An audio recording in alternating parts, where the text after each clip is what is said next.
Hi, welcome everybody. Thank you for coming today. I'm Dr. Katsman, and what I wanted to talk about today I titled, Why Do We Care?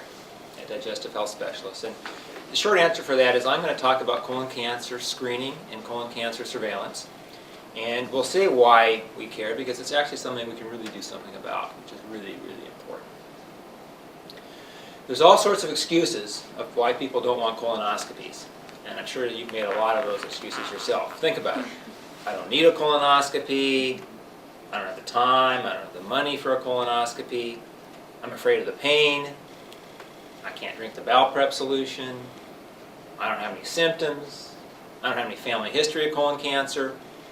I'll get a colonoscopy next year. You think of any others? Scared. Scared of it? Yeah. I'm afraid of a complication.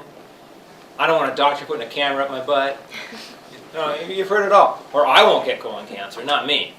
But it happens to everybody at some point. It's something we can prevent. It's the number 2 cancer killer in the United States.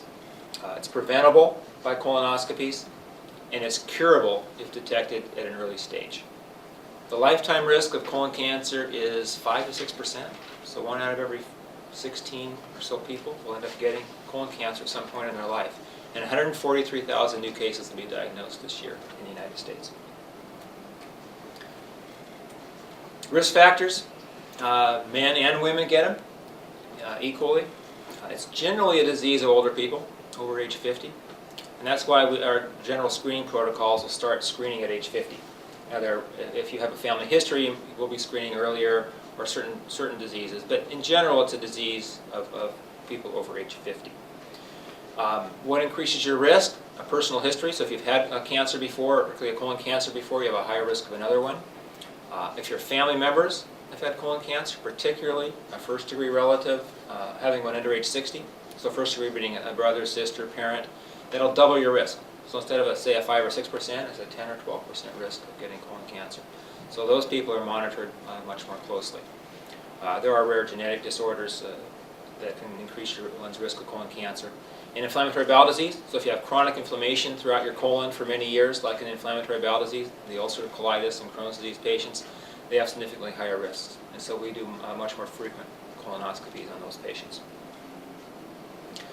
Everybody wants to know what risk factors are for colon cancer, and how can I prevent myself getting a colon cancer?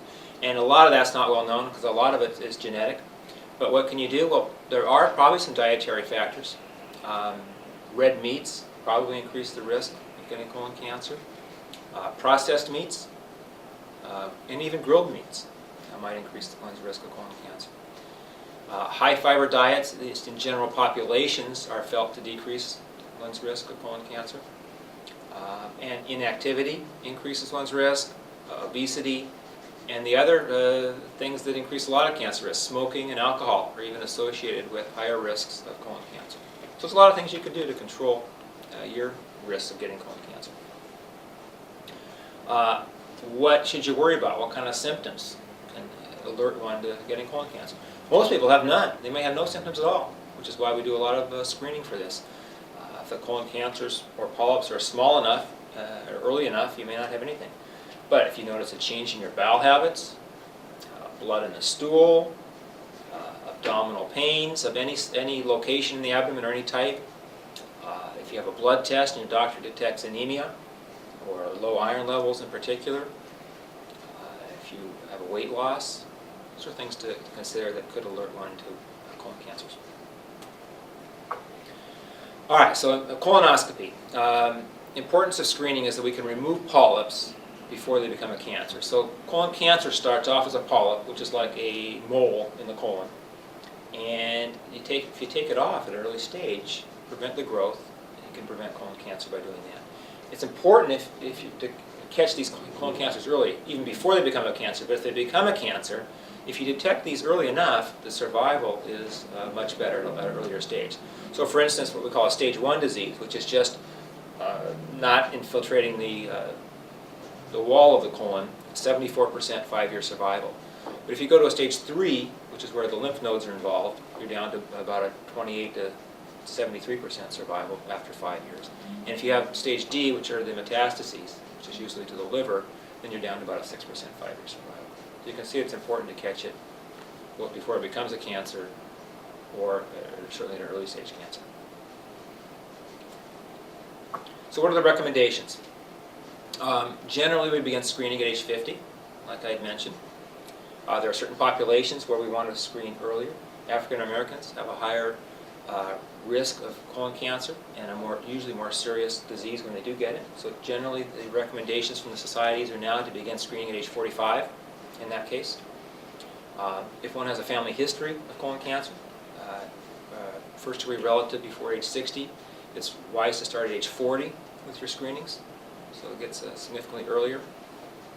And then you only need an exam every 10 years if there's no family history or personal history of colon polyps. So if you get one, and then every 10 years, assuming you have a clean colon, and your colonoscopist gets a good look at the whole colon, and there's no polyps, you're good for 10 more years.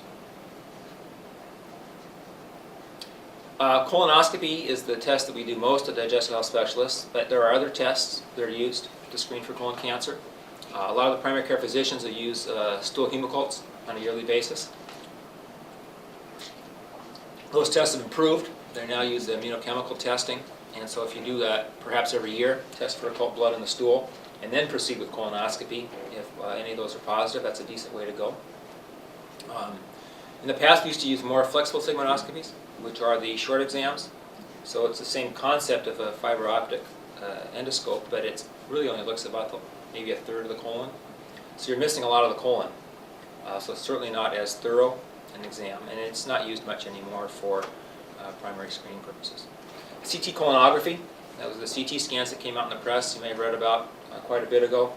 There are CT scans of the colon, and if you do that, you can not have to do the more invasive colonoscopy. But the problem is that if your CT scan shows a polyp, then you need someone to go in and take it out. So if you find anything, you're going to have to end up having a colonoscopy anyway.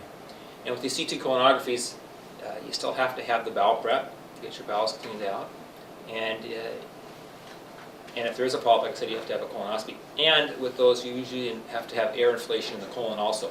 The radiologists like to inflate the colon, so it's a little bit uncomfortable as well. So, and right now it's not covered by most insurance companies and by Medicare. So this hasn't really taken off as far as a screening modality. We'll see what happens in the future.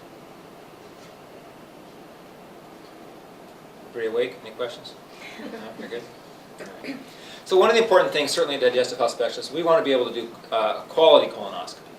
There's a lot of people around the country doing colonoscopies. Most of them, I'm sure, are well qualified and well trained, but there are some that aren't doing frequent colonoscopies. If you're not at a high volume center doing frequent colonoscopies, it makes a difference. And the data has shown that if you're not having a colonoscopy by someone who's done frequent colonoscopies, well trained in it, then the findings of polyps are not as frequent, and the quality of the exam is not as good, and the risks of complications are much higher. So your colonoscopy depends on the skill and training of the person doing it. There's a lot of variation among people doing it. If you look at data of gastroenterologists versus others that aren't trained as much and don't do as many, there's definitely differences in number of polyps detected and in complications. You're more likely to miss cancers. And the gastroenterologists are more likely to adhere to guidelines. There are now quite strict guidelines on how often to do a colonoscopy, both for screening and then follow-up of other polyps. So quality is going to become very important, and all the insurance carriers are looking at that, all the payers and Medicare are looking at quality data as far as credentialing people and following guidelines. So when we do these exams, we should find adenomas, which are the precancer polyps, in a certain percentage of patients. If your colonoscopist is not finding these parameters, then there's a problem. So if we set these bars at about 25% of men should have an adenoma, which is the precancer polyp, on these screening examinations. So we monitor that.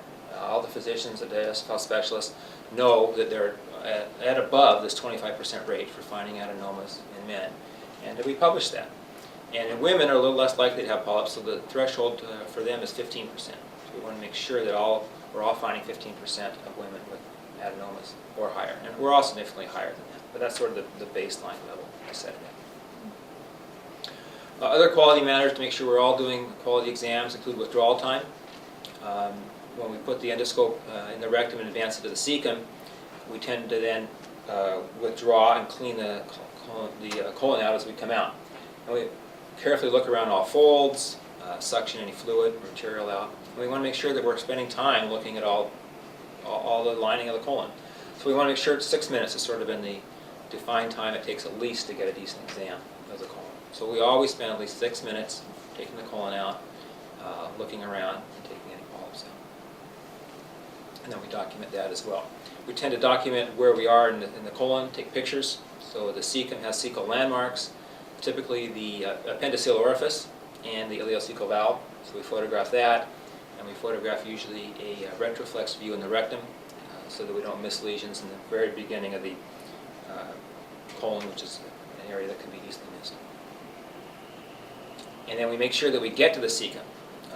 There's what's called a cecal intubation rate. You want to make sure that your colonoscopist is getting to the cecum at least 95% of the time and not having trouble going around the loops in the bowel or having to not complete their exam and get barium enemas or other ways of looking at the colon. So we monitor that as well. It's really important to have a decent bowel prep, you can imagine. We spend a lot of time teaching the patients about bowel preps, writing everything out for them for bowel preps, because if we don't get a clean colon, it's really hard for us to find the smaller polyps which can become. So everything you do, a lot of you are helping out with bowel preps, giving instructions, really important. We're finding that split preps work better than single preps. So in other words, if you take, say, half the prep the day before the exam, half the prep maybe the morning of the exam, it tends to clean out the bowel a lot better. If you just take all the prep the night before, a lot of times what's left in the body will go down to the colon by the next day, and you're left sometimes with kind of a messy colon. So we're all using split preps now, which makes it better. We're communicating well with the patients and hopefully getting better bowel preps to help us and to help the patient. So we're really working on good bowel preps, quality colonoscopies, informing patients, getting everybody in, hopefully preventing colon polyps, colon cancers. Questions? Brought a colonoscope today to show everybody sort of what it looks like if you haven't seen it.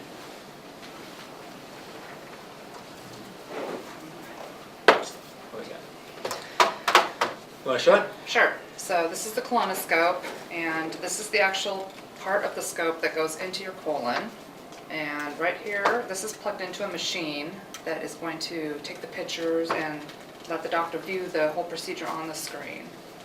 And this is the controls where the doctor is holding them, and while he's going around and turning corners and doing that kind of stuff. So he's doing that kind of stuff with this. These markers, you can go up and down, left and right, and there's suction on these to suck up fluid, and there's air in there to blow some air in. Yep. And so that is the colonoscope. Any questions on the colonoscope? Thank you. Well, thank you for coming.